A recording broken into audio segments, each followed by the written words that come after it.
Benvidos a un novo podcast do CEIP Plurilingüe San Clemente de Cesar. Radio Clementina, Radio Clementina. A túa radio, na túa escola.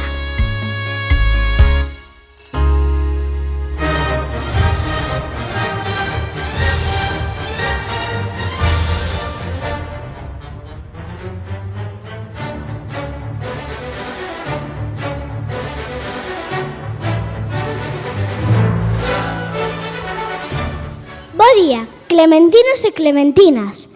Benvidos a un novo capítulo do noso podcast sobre os premios Nobel. Hoxe vamos viaxar ao mundo dos premios Nobel de Química, onde viven descubrimentos increíbles, experimentos sorprendentes e científicos e científicas super brillantes.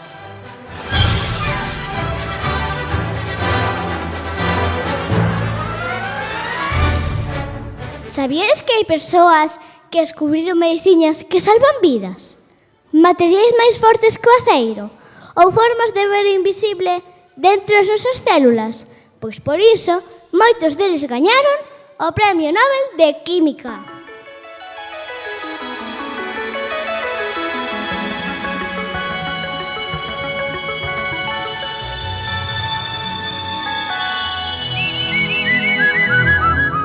Este premio leva sendo entregado dende 1901 pola Real Academia de Ciencias de Suecia. 200 científicos foron laureados con el ata o ano 2025, incluindo a Frederick Sanger e a Barry Sharpless, que o gañaron en 2 ocasións. Sanger inventou métodos para ler as moléculas da vida, especificamente as proteínas e o ADN. Para que o entendamos un pouco mellor, descubriu como ordenar as pezas que forman o ADN e as proteínas. Os descubrimentos de Barry Sharpless foron fundamentais para crear medicamentos máis seguros e eficaces, como os antibióticos e os fármacos para o corazón. Por iso recibiu o premio 2 veces, no ano 2001 e no ano 2022.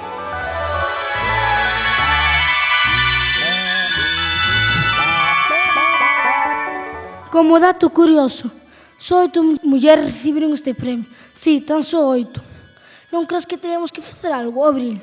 Claro, Juan. Por iso, cada 11 de febreiro celebramos o Día da Muller e a Nena na Ciencia, para recoñecer o traballo das mulleres científicas, para lembrar cando hai poucas mulleres nestas carreiras e, sobre todo, para animar as nenas a estudar a ciencia. Porque a ciencia tamén é cousa das mulleres. Ben certo é que, a pesar de que máis do 50% do alumnado universitario son mulleres, aínda falta personal feminino no ámbito da tecnoloxía e da enxeñería. Por iso existen iniciativas para animar as nenas a estudiar ciencias, como as charlas de científicas que se fan nos colexios e institutos ou os talleres de experimentos.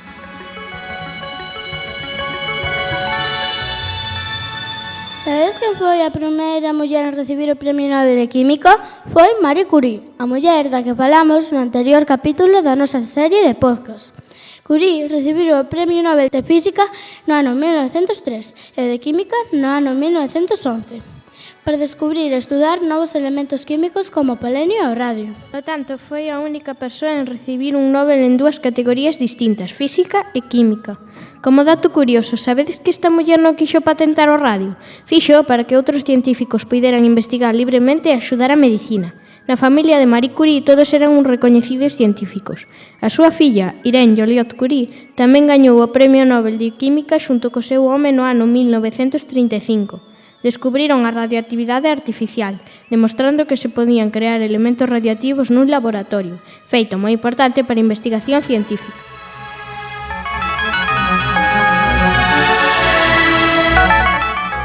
Outra das mulleres científicas a destacar no ámbito da química foi Stephanie Wolek, inventora dunha fibra moi forte e lixeira chamada Kevlar, unha especie de tela moitísimo máis forte que o aceiro, do seu mesmo peso. Ademais, é moi resistente, pesa pouco e non se rompe facilmente. Esta muller, ao mezclar certos produtos químicos, obtivo un líquido extraño. En vez de tiralo, decidiu probalo e así foi como naceu o Kevlar.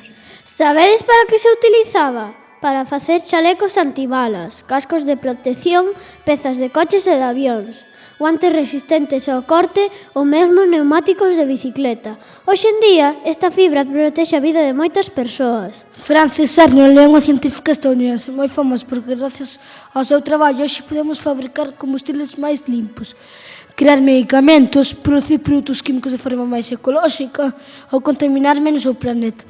Gañou o Premio Nobel no ano 2018. Caroline Bertozzi é unha científica que gañou este galardón no ano 2022 por inventar unha forma de estudar as células sen facerlles dano. Para que o entendades mellor, o voso corpo está cheo de células moi pequenas e gracias ao seu traballo os científicos poden ver o que pasa dentro delas e así podense estudar mellor enfermidades como o cancro, deseñar medicamentos máis precisos ou entender como funcionan as células vivas.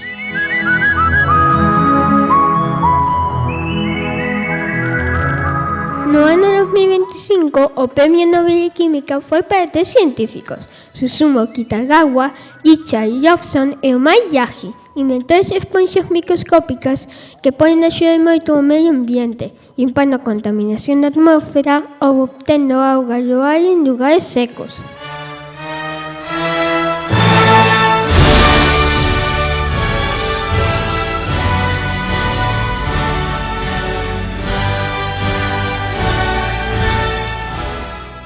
Se algunha vez sentiches curiosidade por saber como funcionan as cousas, por que brillan as estrelas ou como se curan as enfermidades, iso significa que tes a mente dun científico ou científica. A ciencia necesita das túas ideas, das túas preguntas e da túa única forma de ver o mundo.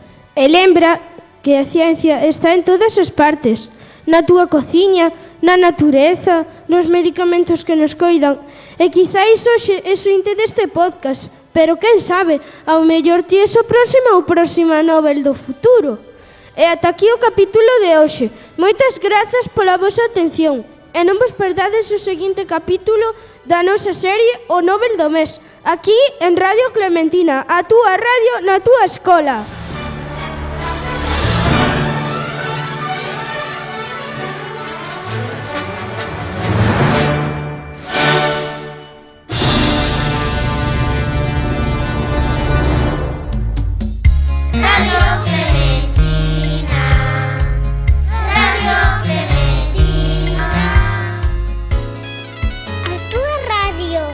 Na túa escola.